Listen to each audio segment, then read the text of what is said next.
Welcome back to the Audacious Witch channel, where we talk about the magic behind the stock market.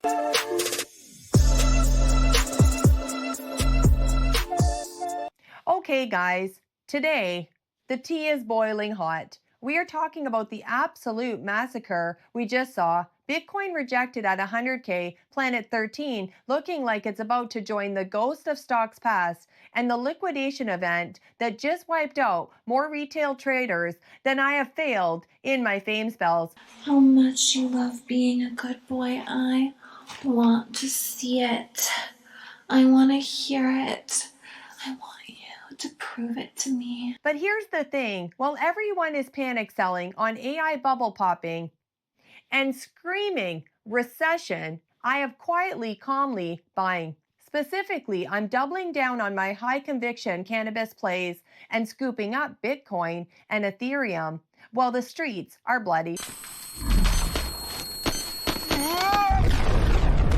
Today we are breaking down why Bitcoin failed the 100K vibe check, why Planet 13 might actually be going to zero, sorry Jeremy, why Trulieve is the only adult in the room, and my Grand Theft Auto 6 theory that nobody is talking about. Buckle up, besties, it's gonna be a bumpy ride. The crypto crash, liquidity, and the Wall Street takeover. I know it's hard out there. Chart showing Bitcoin touching 99K and slamming down to 90K. Let's start with the elephant in the room, Bitcoin. We thought 100K was going to hold and then failed. November 13th wasn't just a bad day, it was a liquidity crisis. Are you going to be a good boy and listen to me? Good. Here's the tea that the mainstream media isn't spilling. The market makers ran out of cash on their balance sheet. The Fed liquidity is at the lowest point since the end of 2022. Remember when Meta was at $88? Yeah, that level of dryness. We tried to push Bitcoin over 100K with zero liquidity in the tank, and the central bankers literally had to have an emergency meeting over the weekend because the balance sheets were looking rough. Now, go be a good boy. And let's be real about the ETFs. BlackRock, State Street, they own the game now. The OG crypto brothers are mad because Bitcoin was supposed to be decentralized, right? Power to the people. Well, now it's just power to Larry Fink and Vanguard. Finding me was one of the best things that's ever happened to you. The moment Bitcoin started trading like an IPO at 100K, it became just another tech stock controlled, centralized company by CEOs. That's why we saw the sell-off to 90K. It flushed out the leverage, it liquidated the stop losses, and honestly, it was necessary.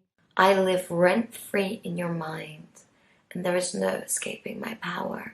I bought the dip at 93K. Call me crazy, call me toxic, but I like catching falling knives on the trendline support levels when the fundamentals haven't changed. I'm so glad you're here. But wait, if you think crypto is bad, let's talk about the sector that actually gave me heartburn this week. Jeremy's Planet 13 stock, more on that later. The Nvidia detour, the market's only savior, or is it? Before we get into the weed stocks, we have to pour one out for our market savior, Jensen Huang. And for America to be at the center of the next revolution in 6G. It's called the NVIDIA ARC. Because if NVIDIA doesn't report phenomenal numbers today, this entire market correction turns into a crash. I am Mummy's good boy, and I am never getting away. I adore my mommy. People keep telling me NVIDIA is a bubble. It's $4 trillion. It's too expensive. Boys, look at the math. The PEG ratio, I'm so proud of you. price to earnings to growth, is 0.88. Anything under 1.0 is considered cheap. You have a company growing revenue at 55% with operating margins north of 60%. Literally, nobody else is doing this. Not Apple, not Microsoft. NVIDIA is truly the envy of all their competitors. What do you think the over-under on the stock drop is going to be tomorrow? Optimistically, 40 points. At minimum. That's why I bought NVIDIA at the top at $185. I don't care. When a company is rewriting the history books, you don't try to be cute and wait for a 50% discount. You get on the bus first. But NVIDIA is the only thing holding the S&P 500 together right now. The rest of the market, it's a hot mess. Be a good boy. The cannabis setup, the Grand Theft Auto stimulus theory. Really do not have a choice, do you? You are so addicted to me. Okay, pivot to cannabis. My toxic ex-boyfriend, of a sector. Why did everything tank 30% on November 13th? 2 reasons, liquidity again and Trump. We all thought Trump was going to reschedule cannabis to Schedule 3 immediately. Spoiler alert, he hasn't. And the market is impatient. We are seeing hope get crushed by the harsh reality. But I have a theory, a slightly unhinged theory. But hear me out.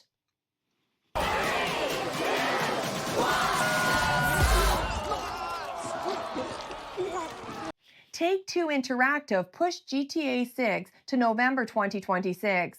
Why? Because they know Trump is going to drop that 2,000 dividend, aka stimulus checks, right before the midterms. He's going to flood the economy with cash to buy votes and to keep the vibes high. That money is going to hit exactly when GTA 6 drops and exactly when cannabis likely gets rescheduled. That's what I like about you. I'm positioning myself now for that inflationary wave in 2026 to 2027. I'm not chasing gold at $4,000. I'm buying the beaten down assets that retail investors will flood into when they get those stimulus checks. Bitcoin, weed, and Ethereum. It's a dopamine trade. And I'm so proud of you. Yeah. But if you have to pick the right horse, and oh my goodness, Planet 13 is looking like a donkey right now. Planet 13, the bankruptcy watch. What's the emergency? What can I do for you? Why am I here?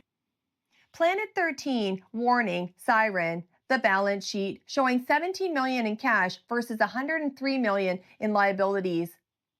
I tried to listen to the Planet 13 earnings call, and I physically couldn't. The link was broken, which is honestly the perfect metaphor for this company right now. Let's look at the receipts. Revenue down 27.6%, a net loss of $44 million in one quarter. They are exiting California, that massive Orange County superstore they spent years hyping up.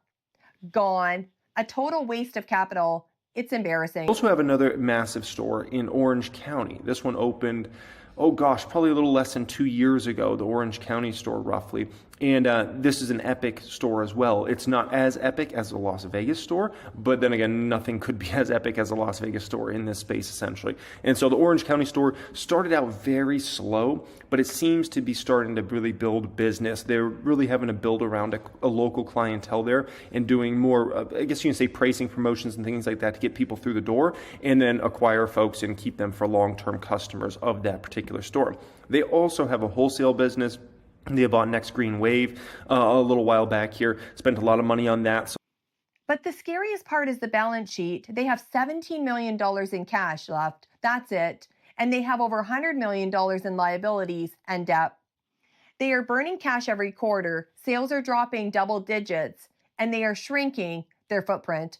What the planet really wants to become is they don't just want to become like, if they just wanted to stop at one superstore, that's where they would have stopped. They want to become like the destination for this product, and they also want to have a massive wholesale business and do it the right way. Whereas a lot of folks have gotten way too debt-ridden with their companies and just very unfocused in their business models, and Bob and Larry look like they're positioning the company so this massive industry, as it gets more and more legalized and you eventually get federal legalization, right? They're in one of the best positions, if not the best position of honestly any company out there to take advantage of that insane opportunity. We know how big this industry is.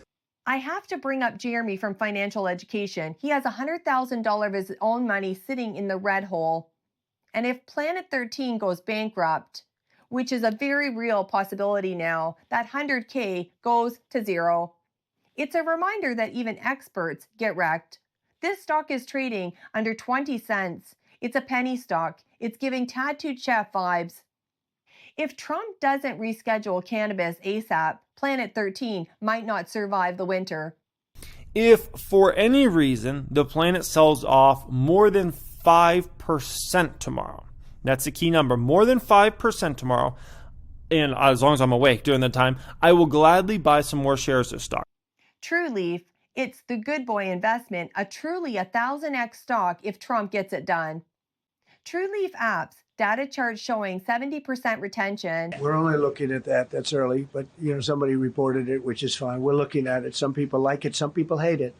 Some people hate the whole concept of marijuana because if it does bad for the children, it does bad for people that are older than children. But we're looking at reclassification, and we'll make a determination over the next few weeks. Now let's cleanse our palate with a company that actually knows how to run a business, Trulieve. While competition like Planet 13 is dying, Trulieve is thriving. CEO Kim Rivers is out here playing 4D chess. They have $458 million in cash. They generated $77 million in cash flow this quarter. They are profitable operationally. In the cannabis sector, that's like finding a unicorn in the subway. Here's what impressed me the most. They just launched Trulieve apps on iOS and they have consumer data. They have over 70% customer retention. They aren't just selling weed, they are operating like a tech company. They have an app, they track data, they know what you want before you want it. That is a moat. Trulieve is paying down debt early. They are de-risking. While everyone else is drowning. This is why I bought the dip at $5, and if it drops to $3, I am loading the truck.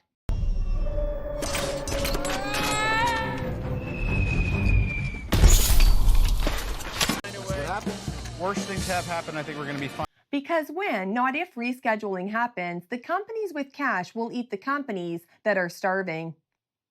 Trulieve is the shark. Planet 13 is the chum. Conclusion, the strategy. You're just in far too deep now. Look, speculation is painful. When you get the timing wrong, you have to live with the drawdown. I'm down on my Ethereum. I'm down on my cannabis stocks. It's not fun looking at red, but that's part of the game. When Warren Buffett's steady Berkshire has fallen over 50% from time to time, if you can't sit in the red, this game isn't for you. See, red is actually a blessing, a gift. It's a discount time. It's Black Friday. Take advantage. Don't panic sell. Always be patient and do nothing when you wait.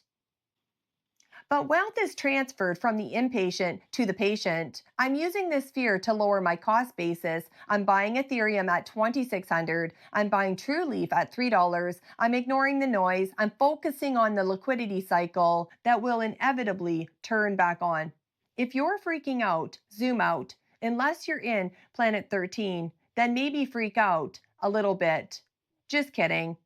No, I want to put you to the test. I want to see just how much of a good boy you can be. Sort of. Smash that like button if you want to be Mummy's good boy. Stay hungry, stay liquid, and I'll see you on the moon. Eventually.